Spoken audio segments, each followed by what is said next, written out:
예, 이어서 이번에는 진통 중인 의료계와 차기 대선 주자들의 의료개혁 정책 이야기 평가 들어보겠는데요.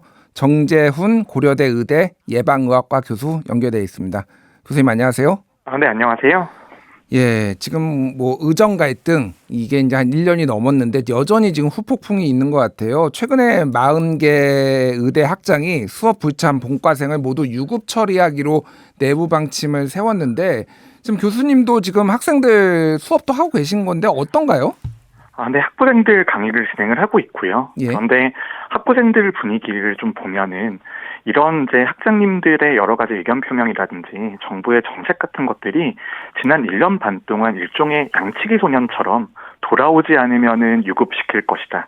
돌아오지 않으면 어떻게 다른 조치를 취할 것이다. 이런 행태들이 반복이 되어 왔거든요. 예. 그렇기 때문에 젊은 세대들의 입장에서는 이런 것들이 좀 만성화가 되면서 이런 조치들이 실효성 있게 받아들여지지 않는 것 같습니다.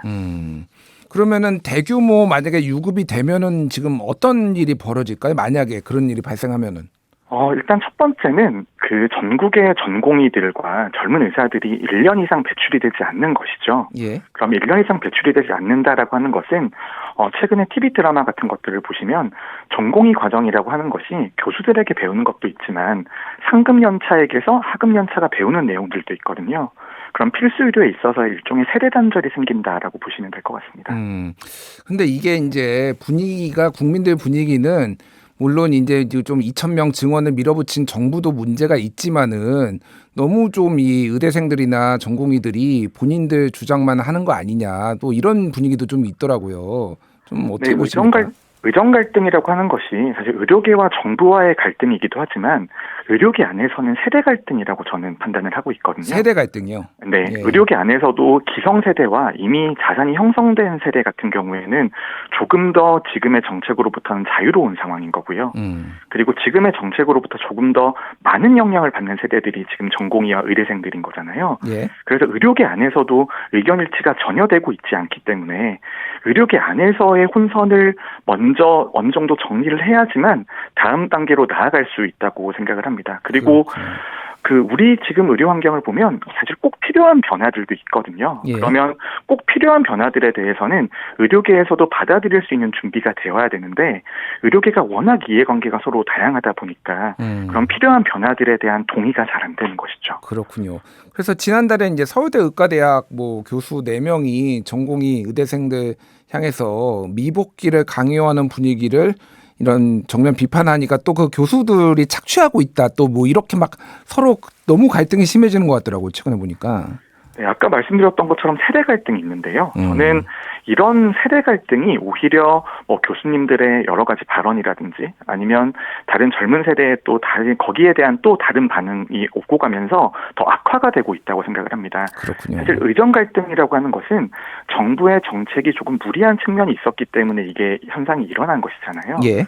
그렇다라고 한다면 정부의 정책적인 변화라든지 그런 방향들에 대한 논의가 우선이고 그리고 그런 논의가 우선이 되려면 의료계 안에서의 갈등이 봉합이 되어야 되는데 서로 이런 날선말들을 주고받으면 갈등이 봉합되기는 매우 어려운 것이죠. 그렇군요. 알겠습니다. 어쨌든 윤석열 정부는 지금 끝이 났고 이제 차기 정부에서 이 의정 갈등도 그렇고 의료 개혁도 그렇고 이런 것들을 지금 해야 되는데 일단 대선 주자들의 의료 정책들에 대해서 좀 여쭤볼게요. 이재명 더불어민주당 후보 가장 좀 유력한 후보라서 관심을 많이 받았는데 일단은 합리화하겠다, 합리적으로 조정하겠다 이런 얘기를 좀 의대 정원에 대해서는 얘기를 했고 특히 이제 공공의대 얘기를 꺼냈어요. 공공의대를 설립해 공공필수 지역 의료 인력을 양성하고 디지털 인프라를 기반으로 한 차세대 공공의료 시스템을 갖춘 공공병원 확충하겠다. 공공의료 이슈를 꺼냈는데 좀 어떻게 보십니까? 공공병원이나 공공의대 이슈는 어떻게 보면 굉장히 긴 호흡의 이야기입니다. 예. 공공의대가 생겨도 의사들이 나오려면 15년 정도가 걸리거든요.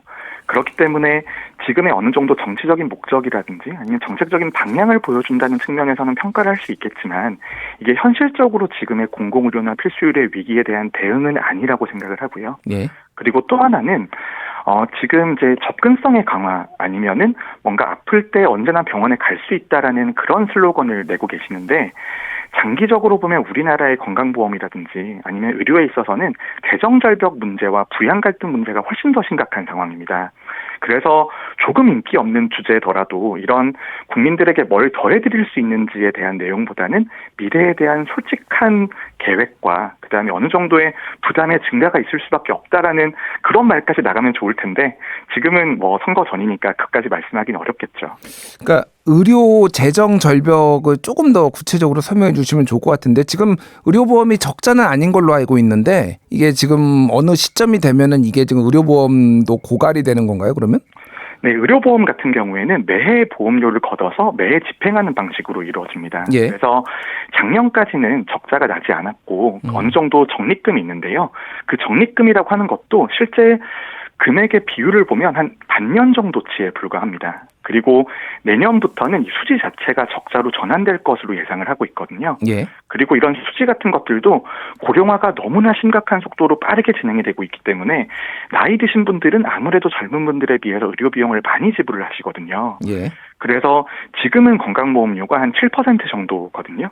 그런데 한 20년에서 30년 정도가 지나가면 건강보험료가 12% 이상으로 올라가야지만 수지 균형을 맞출 수가 있습니다. 사실 국민연금 논의랑 매우 유사한 구조를 가지고 있는 거죠. 그렇군요. 그러니까 교수님 말씀하신 건 제가 이해를 했어요. 그러니까 어쨌든 뭐 공공의료 어떤 방향성에 대해서는 뭐 평가할 수 있지만 그거는 10년 정도 걸리는 거니까 당장에 있는 뭐 여러 이슈들을 해결을 해야 된다라고 하는데 지금 재정 얘기는 들었고 그럼 어떤 식으로 좀 방향을 잡아야 되는 건가요, 지금? 저는 일단은 정부가 유감 표명을 하고 조금 손을 내미는, 그래서 당연히 이제 다음 선거를 통해서 그런 절차들이 이루어질 텐데 그런 신뢰 회복이 저는 가장 중요하다고 생각을 하고요. 지금은 정부와 의료계 사이에서는 불신의 골이 너무나 깊은 상태이기 때문에 일단 정부가 바뀌는 것 자체로도 저는 어느 정도 의미가 있다고 생각을 합니다. 예. 네, 거기에 더해서는 저는 장기적으로 본다라면 이제 재정을 조금 더 확장적으로 집행하는 방향보다는 효율적으로 집행할 수 있게 정책적인 방향을 잡아가는 게 중요하다고 생각을 하는데, 예. 근데 그러려면 이제 많은 서비스의 축소가 있을 것입니다. 국민들의 입장에서는 더 내고 덜 받는 상황으로의 변화가 있어야 되는데 그런 것들이 참 어렵고요. 그리고 지금 이탈한 전공의 같은 경우에도 전공의가 복귀하기 위해서 근무 환경의 개선이라든지 아니면 노동권의 강화 같은 이야기들을 하고 있는데 엄밀하게 보면 이 이야기도 모두 비용인 겁니다. 예. 이런 정책적인 비용이 계속해서 늘어나는 상태에서 얼마까지 버틸 수 있냐. 그리고 거기에 대한 계획이 투명하고 사회적으로 합의가 된 상태로 나갈 수 있냐. 그게 저는 가장 중요한 포인트라고 생각합니다. 그렇군요. 그러니까 전공의들이 사실상 뭐 일주일에 뭐 80시간 뭐 많으면 100시간씩 일하고 있고 이게 사실 뭐 근로기준법 위반이잖아요. 그러니까 네, 이런 그렇습니다. 것들을 정당하게 더 많은 전공의들을 고용을 하거나 정당한 대가를 뭐 지불하기 위해서는 어쨌든 더 많은 재정이 필요하다라고 이제 말씀하신 것 같은데 제가 좀 궁금한 게 있는데 지금 사실 윤석열 정부에서 뭐 필수 의료 패키지 같은 것도 이제 얘기가 좀 나왔었잖아요. 거기에서 뭐 피부과라든지 이런 것들을 의사들뿐만이 아니라 조금 그러니까 뭐 어떤 수술이나 이런 게 아니라 미용 목적으로 이를테면 레이저로 뭐 점을 뺀다든지 뭐 이런 유의 것들은 조금 개방을 하려고 했는데 의사들이 굉장히 그거에 대해서 반대를 했어요. 그런 거는 좀 어떻게 봐야 될까요?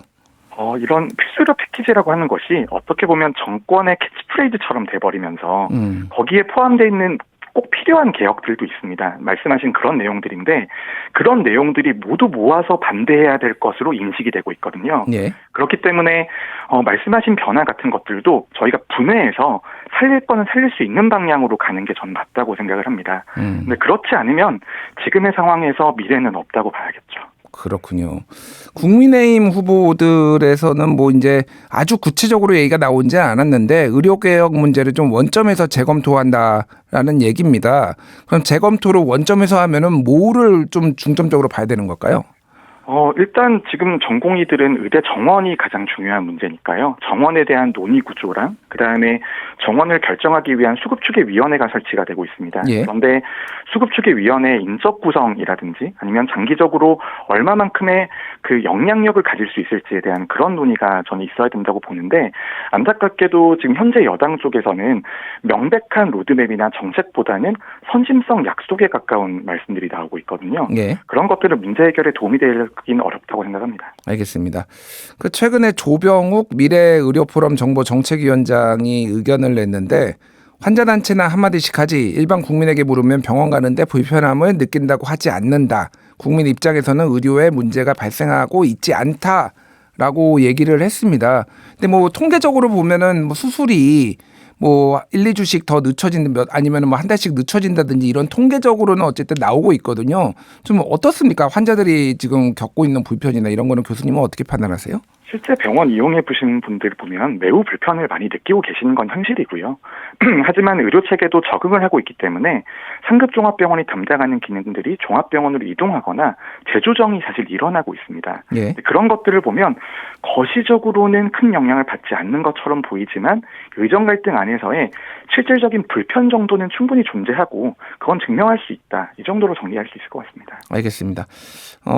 어떤 정부가 됐든 차기 정부에게 좀 당부하고 싶은 말, 교수님께서 꼭 하고 싶은 말 마지막으로 좀 해주시죠.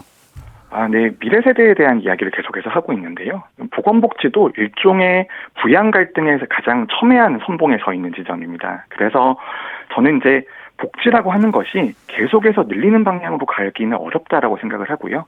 국민들에게 부담은 늘어나면서 받을 수 있는 혜택들은 줄어드는 현실에 대한 좀 솔직한 사과와 거기에 대한 전망들이 있는 정책이 나왔으면 너무 좋겠습니다. 그렇군요.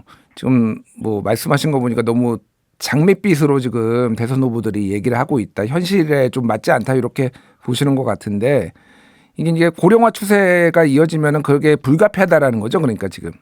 네, 정책적인 전망은 항상 장밋빛으로 낼 수 있습니다. 하지만 거시 환경이라든지 아니면 미래의 우리나라의 인구 구조 같은 것들을 보면 숫자는 굉장히 차갑고 냉정하거든요. 예. 거기에 대한 내용들을 모두가 좀 알고 계셨으면 좋겠습니다. 알겠습니다. 지금까지 정재훈 고려대 의대 예방의학과 교수와 인터뷰했습니다. 교수님 감사합니다. 네, 감사합니다.